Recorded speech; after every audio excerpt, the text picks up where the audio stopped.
We want to give a special thanks to Breyer for partnering with us to make this video. What's up, y'all? I'm Toya from MyFroggyStuff and a long-time Breyer fan. Today, I'm going to share with you some of my favorite Breyer Craft products. There's a variety of Breyer Craft and activity kits. Look, I'm even on the packaging.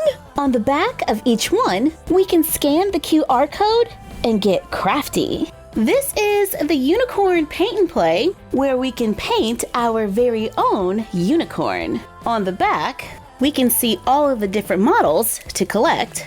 This is the one we will be painting today. Let's carefully open it.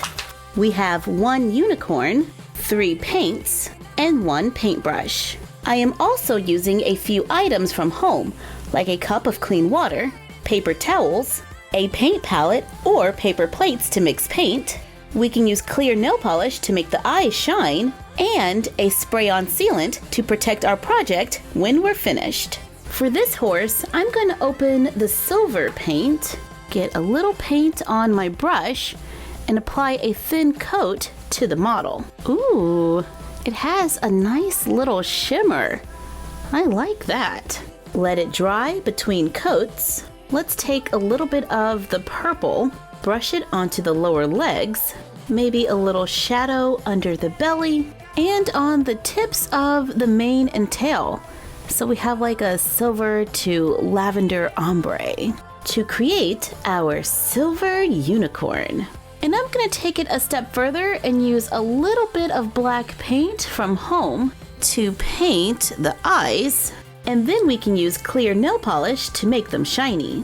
I love coming up with new ways to display our models. So we're going to turn this pretty little unicorn into a work of art using cardboard, foam board, and scrapbook paper. I cut a piece of cardboard to a 9" by 9" square.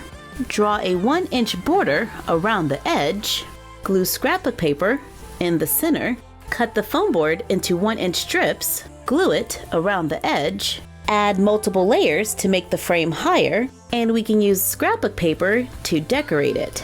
Now that I'm looking at it, I kind of like the white frame, so I'm just going to glue white paper going over the edge. Then I take a small amount of poster putty and apply it to the back of the unicorn, then push it into the center of the frame to make 3D art, where we can display our unicorn and we can still remove it for when we want to play. However you choose to decorate your unicorn, be sure to have fun and get creative. To learn more about Breyer and the real horses who inspire us, visit the Breyer website at www.breyerhorses.com. And we will see you next time.